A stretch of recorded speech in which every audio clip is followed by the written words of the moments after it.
Good afternoon, everyone. It's Amanda here with the Content Marketing Institute. Thank you for joining us for today's Ask the CMI Team live stream. And you can find us here pretty much every Monday right here at noon. If you don't know what the Content Marketing Institute is, we're the leading training and education organization around all things content marketing. You can find us at contentmarketinginstitute.com.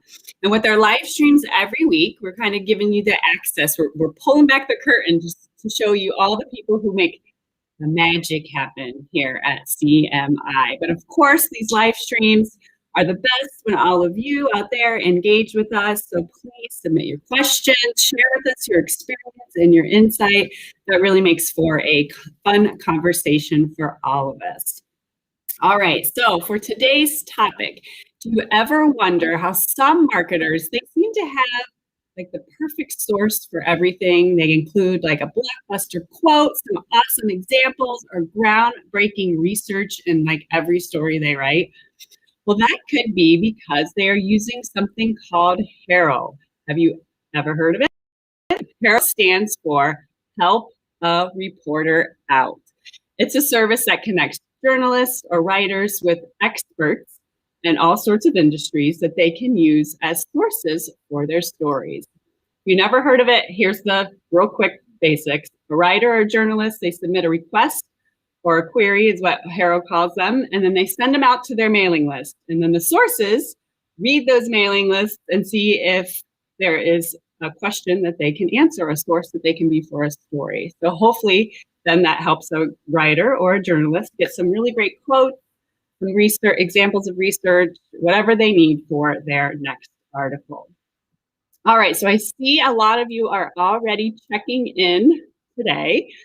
So please let us know. I see Andy's here again. So drop me a note, tell me, say hi, let me know where you are joining us from. Andy says, I thought I had found a gem when I learned about HARO. It is awesome. It certainly is. We have people coming from everywhere. All right, guys. So please say hello. We love it. All right. So before I introduce our guest for today, here is our question of the day. Since we're with HARO, we're kind of talking about PR. Let's celebrate all of you. So share with us some of your biggest PR hits or your wins. What have you ever been published in? Share that with us. We'd love to hear that. All right, so let's get to our awesome guest today. And of course, if you join us for our live streams, here at noon on Monday, then you know that she's no stranger to this Ask the CMI Team live stream. Once again, we are chatting with our Content Marketing Institute editor, Ann Gynn. Through her company, G-Force Communication, she advises organizations on marketing strategies, implementation, and she uses HARO as a brand journalist as well as a source. Hello, Ann. Thank you again for joining us today. Thanks for having me and talking one of my favorite topics.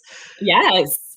I see we have some people checking in. Mateo's from Kansas. Bethany says, I've never heard of this. Ooh, so hopefully she can learn something today. And she's been a journalist for a decade. Well, hopefully you learned some stuff today, Bethany. And honestly, I worked in TV news for years, and I don't think I ever had heard of it either before I actually got out of TV and went into marketing and PR, and then I had heard of it. So JK joining us, Jennifer from Kansas, Danielle says hello. Hello, everyone. Again, like I said, our question of the day is share with us some of your biggest PR wins and your hits. We'd love to hear, where you guys have gotten placed before. All right, so let's start out with question number one. So as we said, HARO was originally set up for to connect journalists with sources. But of course, Ann, you're a big fan of brands using it to find sources. So kind of explain, why it is so beneficial to brand journalists as well. Yeah, no, it's an awesome opportunity for brands. And where I have used it before and where I look to go in the future and continue to use it is it gives it credibility. So when we talk about content marketing, we're always talking about informational needs and audiences and credibility, and not promotional. I think that's the biggest thing, right? It's not promotional content. So how do you get not promotional content? If you're quoting everybody in your organization and all your content and it's all internal, that's going to hurt your credibility. But if you go out and get outside sources to talk about what you're writing or to talk about the topics of interest to your audience, that gives the brand more credibility. And so that's where of going out. Plus, the other part is selfishly, right? You get there and you don't have an idea of who would I talk to about this, or I need to find out information about this. How can I do that? And so HARO can be a great resource to use that when you go out there from it. Yeah, Troy says he's familiar with Cision, but never heard of HARO. Well, I think Cision bought HARO, right? Yeah, so Cision bought HARO a while back. HARO was started out as a, well, it was a startup and then acquired by Cision, but HARO's been around. I started using them. I'm old. So 2012, I go back, my list of queries from HARO goes back to 2012. And years ago, when I was a journalist, ProfNet, PR Newswire has ProfNet, and they still do. That was more of a source database where you reached out to them and they would have people who are, give you a directory kind of thing. So there's some other versions of it. HARO's list now goes out to about 850,000 sources, potential sources, right? It's not 850,000 people who are going to be right for you or who are even reading it, because they send out the queries, they send it out 3 times a day. So there's a lot of people requesting information, and it's a lot of emails to receive. Not everybody's reading all 3 emails every day. Right. Or like I was catching up today on a couple. I was reading them from a couple of days ago, because sometimes I get backed up. But yeah, like I, as the PR person for Content Marketing Institute, I read it to see if any of our people can be a source for any of the writers or the journalists that submit a query. Yeah. And it's a great point. You can also work with your PR team, or if you're handling both, and often the case in smaller teams, you can also send leads to your PR. If you're just looking at it for sources and you happen to catch something, nobody hurts the referral from that. Nobody gets upset when they have suggestions on how they can get access to media. Right. All right, let's go on to question number 2. When looking for contributors, what should your query include to make sure you get, relevant pitches? So be as specific as possible.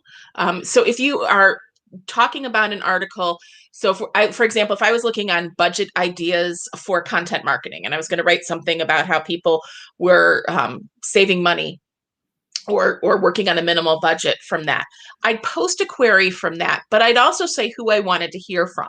So Content Marketing Institute's audience is brands and enterprises. So I would mention that in the submission that I put out there. And so I was very specific. If you aren't sure what angle you want to take, put your broad question out there and get responses.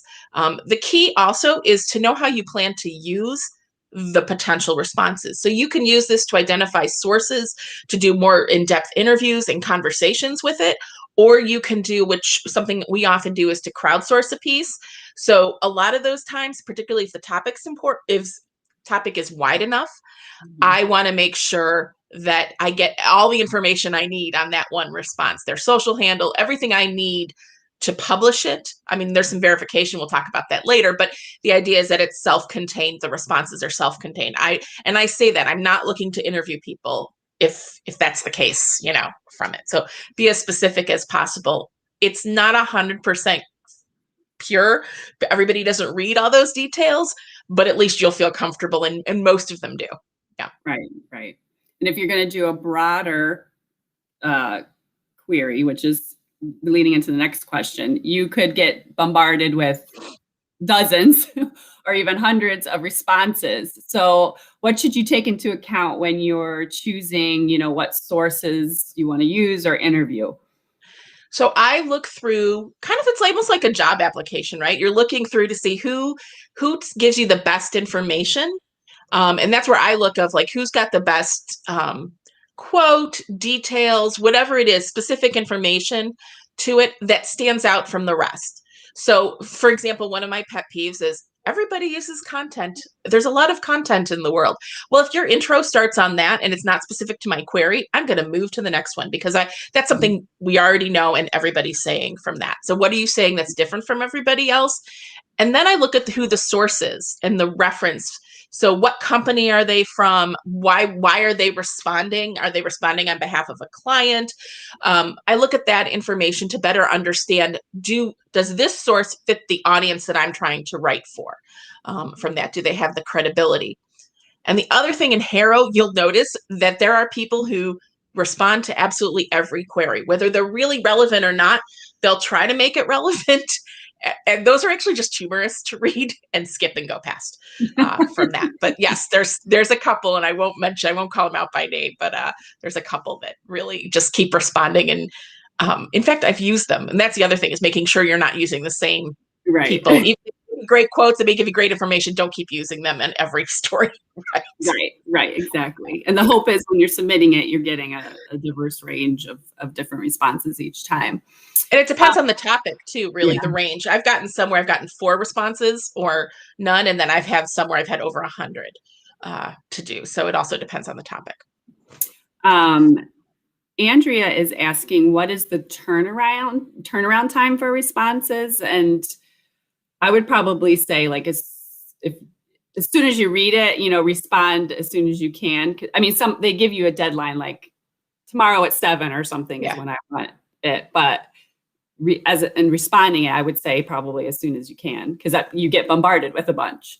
Right. And even in submitting it, when you can pick when you want it to go, if it's an urgent, if it's a couple-day turnaround, they have the urgent option. You can pick when you're submitting your query.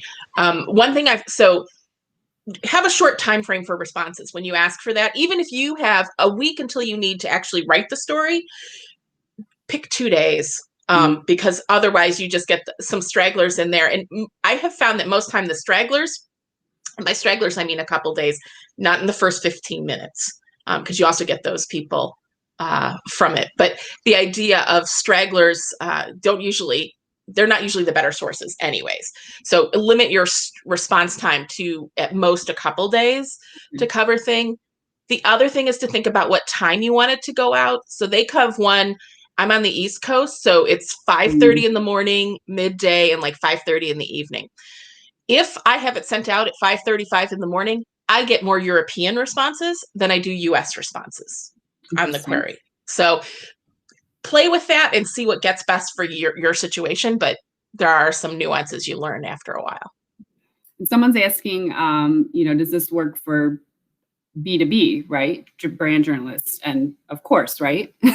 Yeah, well, and that's where you think about audiences, that there aren't businesses in there. And I will say that the big brands, I don't get a lot of big brand sources in there, but you get some helpful. And so whether your audience is a business audience or a consumer audience, it still works from it. And the other part is it doesn't take a lot of time. So if you don't get nothing says you have to use the responses. So if you don't get somebody responding, you don't get a person who fits what you need, that's okay. You can move on to the next and other. It's not the only avenue, right? It's not the only avenue for sources, and it shouldn't be. Right. Andy says HARO can also be good for building your personal brand. Search for topics where you are an expert and respond to those. Which, that's what, like I said, I would do for CMI, but obviously anybody. And I absolutely agree. If you were trying to build up your own brand, you have your own small company or whatever, absolutely you can subscribe to it and just read the emails and see if there's any way that you can contribute and be a source for sure. Yeah. All right, let's talk about fact checking. How can a content creator on HARO battle misinformation and verify the credibility of the sources that you're using? Yeah, so even more favorite than HARO, fact checking is one of my favorite topics from that. So you do have to think about and look at the sources and wonder who they are and what they are. So you still have to do your standard research. Do they have a LinkedIn profile? Does it reflect what they told you there?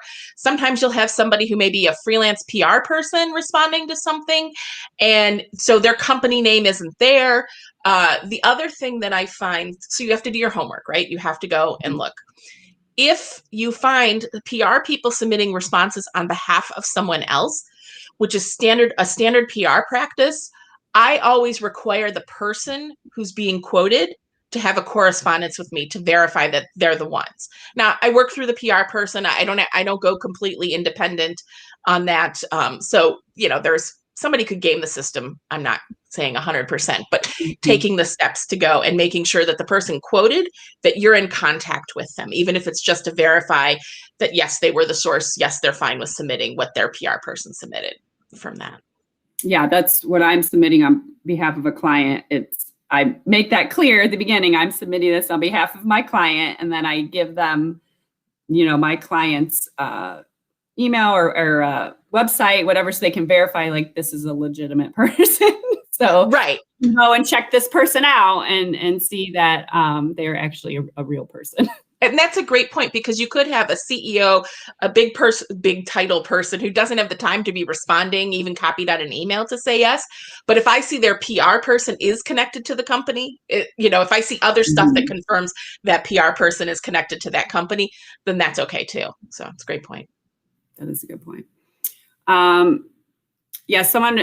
I think someone had joined us late and was asking what HARO is. So it's a service called Help a Reporter Out. And I highly suggest whether, like Andy said, whether you're just to sign up for it, you can use it as like Ann does for a brand journalist, but also I'm sure Ann looks at it for her clients for PR as well, to see if any of her clients can be a source for somebody. So, I highly suggest just signing up and checking it out, and you can always dump it, I guess, if you find that you don't think need we've it. said yet. It's free. Right. Exactly. Yes, that's true. We never said that. It's absolutely free. Right. We know that, but it's free. So there's nothing, it's literally emails, both for sources and for the journalist side of stuff. So you might as well give it a go. And like you had said, even for finding ideas, seeing what other people are writing about in your industry and topics, it's just interesting to keep the pulse on that. Yeah. Yeah, that's a good one too. I forgot to mention that. When I read through it, I'll send it to head of our editorial team. Be like, these people are going to write about this topic on content marketing, just so if something you might want to tackle or whatever. Yeah. So it's great that way as well. So actually, Ann did a Twitter chat with our community not that long ago. So we had some great insight like we talked about here, but also our community submitted some really great answers as well. So the link is up here if you want to check out the summary of our Twitter chat on this very same topic. So thank you all. And it's helpareporterout.com. Yeah. So it's fairly easy to get to, and we can share some examples and things like that down the road. Happy to share some submissions that we've put out and connect it. In fact, we'll share some stuff that connects to articles we've written based on those queries. Yeah, someone was asking a resource where we could see sample queries. Like when you just sign up, you just see the email, all the different kinds of queries, and they're kind of all over the place, and they break them up by topics, right? So they have like a business one, they have a lifestyle one. So it kind of makes it a little easier. Yeah.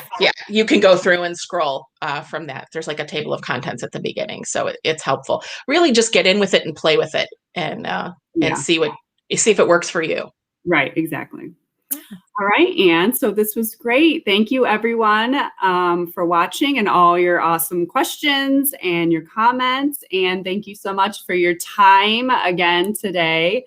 I'm sure we'll have you back on again in a couple weeks for anytime. So this is Amanda. Thank you to Monina behind the scenes, who's working all the magic for us today. And we will see you back here, I believe, next Monday at noon. So goodbye, everybody. Bye, Ann. Bye.